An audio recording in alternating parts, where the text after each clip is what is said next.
اور ناظرین محترم پھر دنیا عالم نے دیکھا کہ کس طرح حضرت غازی عباس علمبردار رضی اللہ تعالیٰ عنہ نے کیسے مردانہ وار اور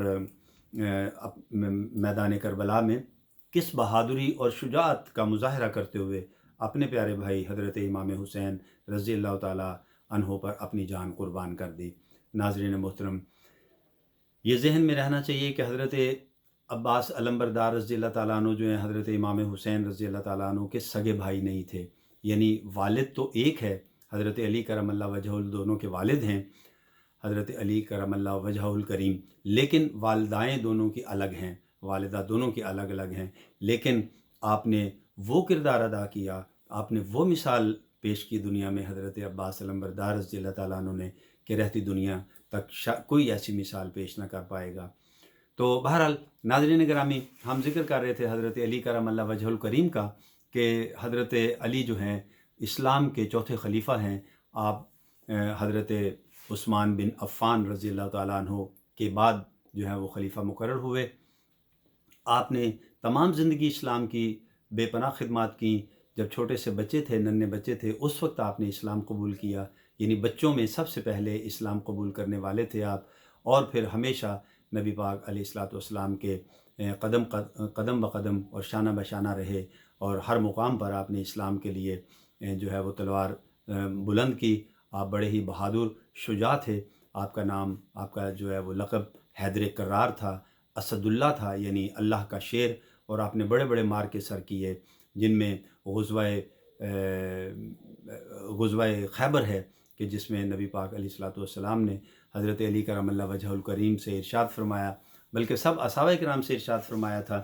کہ جو صبح مسجد میں سب سے پہلے آئے گا وہی فاتح خیبر ہوگا، کیونکہ خیبر کے قلعے کو محاصرہ کیے ہوئے بہت دن گزر گئے تھے، لیکن چونکہ وہ بہت مضبوط قلعہ تھا، فتح ہونے میں نہیں آ رہا تھا، تو پھر اگلے روز مسجد میں سب سے پہلے حضرت علی کرم اللہ وجہ الکریم داخل ہوئے۔ لیکن اس وقت آپ آشوب چشم میں مبتلا تھے، یعنی آپ کی آنکھوں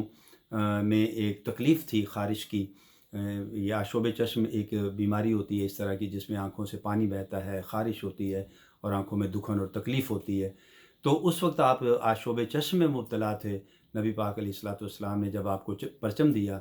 پرچم عطا فرمایا، تو آپ نے عرض کیا کہ یا رسول اللہ صلی اللہ علیہ وسلم، میں تو اس وقت آشوب چشم میں مبتلا ہوں، میں کیسے جنگ لڑوں گا؟ تو نبی پاک علیہ الصلوۃ والسلام نے عظیم معجزے کا اظہار فرماتے ہوئے اپنا مبارک لعاب دہن جو ہے حضرت علی کرم اللہ وجہ الکریم کی مبارک آنکھوں پر لگایا۔ تو جیسے ہی آپ نے وہ لعاب لگایا تو آپ کی آنکھیں بالکل درست ہو گئیں، اور ایسا لگتا ہی نہیں تھا کہ کبھی آپ کی آنکھوں میں آشوب کا مرض تھا۔ تو پھر اس کے بعد آپ مرحب سے جنگ کے لیے تشریف لے گئے، اور پھر جو ہے وہ میدان جنگ میں اس زمانے میں ناظرین رواج ہوتا تھا کہ دونوں طرف سے جو جنگجو آتے تھے اپنا تعارف کروایا کرتے تھے۔ جب مرحب آیا تو اس نے اپنا تعارف کروایا، اس نے کہا اے نوجوان، میں اس علاقے کا بہت بڑا جنگجو ہوں اور بڑا زبردست پہلوان ہوں، آج تک کبھی کسی مارکے میں نے شکست نہیں کھائی، اور مجھے تمہاری جوانی پر ترس آتا ہے، رحم آتا ہے، میں چاہتا ہوں کہ تم واپس لوٹ جاؤ کیونکہ میری تلوار سے بچ نہ پاؤ گے۔ جب اس نے اپنا تعارف مکمل کر لیا تو حضرت علی کرم اللہ وجہ الکریم نے بھی اپنا پھر تعارف پیش فرمایا۔ آپ نے ارشاد فرمایا، میرا نام علی ابن طالب ہے، اور میرا نام میری ماں نے حیدر رکھا ہے۔ حیدر کا مطلب ہے شیر،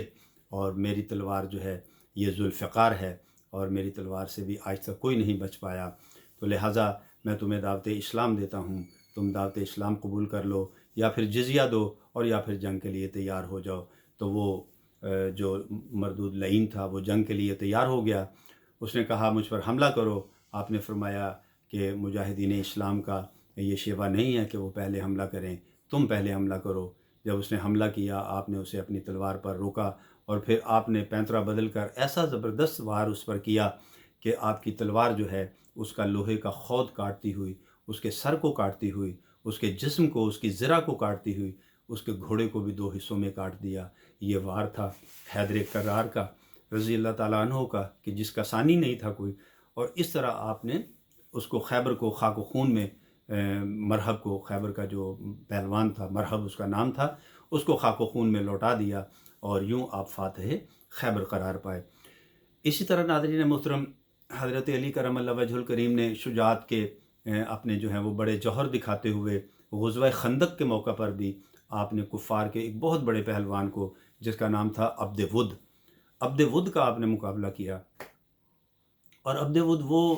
ظالم شخص تھا ناظرین کہ غزوہ خندق جو حضرت سلمان فارسی رضی اللہ تعالیٰ عنہ کے مشورے پر مدینہ کے گرد جو ہے وہ خندق کھودی گئی تھی، یہ بہت چوڑی اور گہری خندق تھی، اور مقصد یہ تھا کہ کفار جو ہیں وہ اس کو جو ہے وہ پاٹ کر اس کو عبور کر کے آگے نہ آ سکیں۔ لیکن وہ عبد ود ایسا زبردست جنگجو تھا کہ اس نے ایسا گھوڑا دوڑایا کہ وہ خندق کو پار کرتا ہوا گھوڑے سمیت جو ہے وہ مسلمانوں کی طرف آ گیا، اور اس نے آ کر للکارا کہ ہے کوئی جو میرا مقابلہ کرے۔ تو پھر اس وقت نبی پاک علیہ الصلوۃ والسلام نے حضرت علی کرم اللہ وجہ الکریم کو اجازت مرحمت فرمائی، اور حضرت علی کرم اللہ وجہ الکریم جو ہیں وہ عبد ود کے مقابلے پر گئے، اور وہ ایسا ظالم زبردست وہ جنگجو تھا، لیکن حضرت علی کرم اللہ وجہ بھی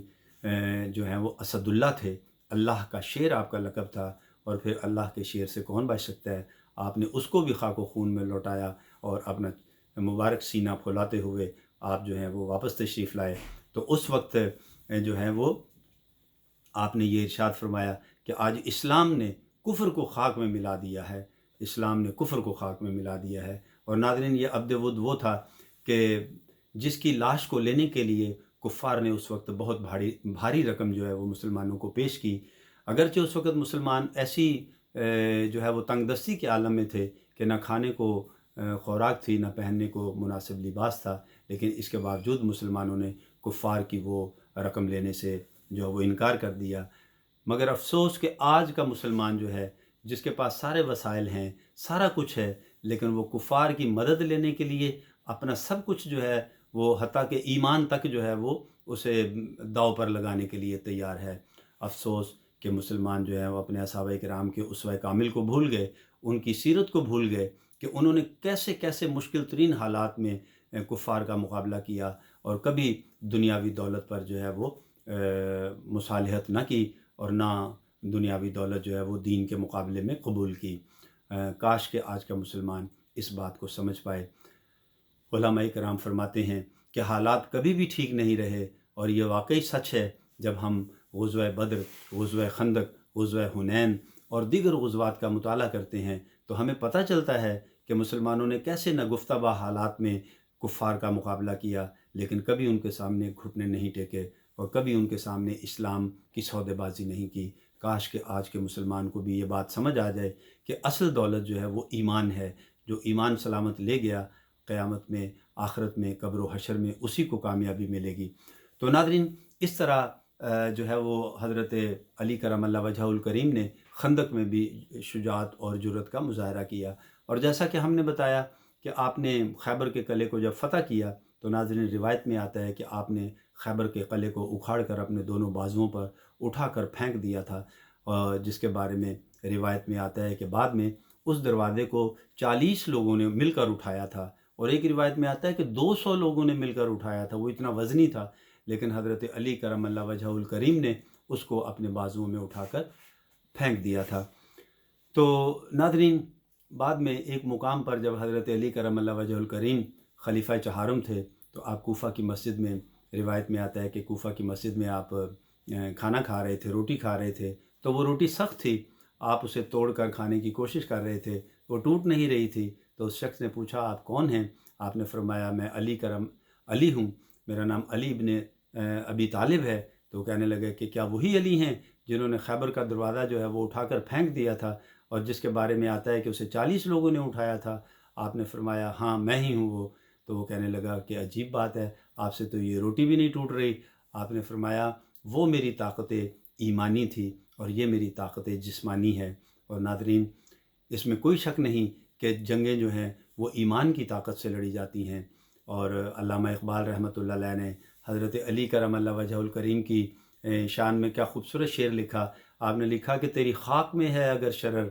تو خیال فقر و غنا نہ کر، کہ جہاں میں نان شعیر پر ہے مدار قوت حیدری۔ یعنی اگر انسان کے اندر جذبہ ایمانی ہو، اس کی خاک میں ایمان کی چنگاری ہو، تو پھر امیری اور غریبی کوئی معنی نہیں رکھتی، کیونکہ حضرت علی رضی اللہ تعالیٰ عنہ کی طاقت کا راز جو ہے وہ بھی سوکھی روٹی میں تھا۔ آپ نے کوئی جو ہے وہ بڑی خوراکیں نہیں اس طرح کی کھائی تھیں جیسے آج کا مسلمان 20 طرح کے کھانے کھا کر بھی جو ہے وہ بزدلی اس کے اندر جو ہے وہ کوٹ کوٹ کر بھری ہوئی ہے۔ تو بہرحال ناظرین گرامی، یہ تھے حضرت علی کرم اللہ وجہ الکریم۔ آپ کے القاب میں ہے ابو الحسن، آپ کی کنیت ہے ابو الحسن، اور آپ کے القاب میں ہے ابو تراب اور مشکل کشا۔ ابو تراب جو ہے یہ نبی پاک علیہ الصلوۃ والسلام نے آپ کو لقب دیا تھا، اور یہ بڑا خوبصورت لقب اس وقت ملا جب آپ کسی بات پر اپنی زوجہ حضرت فاطمہ طیبہ طاہرہ رضی اللہ تعالی عنہا سے کسی بات پر شکر رنجی ہو گئی تھی، ناراضی ہوئی، تو گھر سے باہر چلے گئے، مسجد نبوی میں جا کر لیٹ گئے۔ حضرت فاطمہ رضی اللہ تعالیٰ عنہ چونکہ ہمارے پیارے آقا علیہ الصلوۃ والسلام کی پیاری لاڈلی بیٹی ہیں، تو نبی پاک کو جب معلوم ہوا تو حضرت علی کرم اللہ وجہ الکریم کو ڈھونڈتے ہوئے وہاں پہنچے، وہاں تشریف لے گئے، دیکھا حضرت علی رضی اللہ تعالیٰ عنہ مسجد نبوی شریف کے جو ہے وہ صحن میں لیٹے ہوئے ہیں، اور صحن کی مٹی آپ کے جسم اطہر پر لگ گئی ہے۔ تو نبی پاک علیہ الصلوۃ والسلام نے آپ کو مخاطب فرمایا، اے ابو تراب، یعنی اے مٹی کے باپ۔ تو یہ لقب آپ کو اتنا پسند آیا کہ آپ اسی سے پکارے جانا پسند فرمایا کرتے تھے۔ تو ناظرین، یہ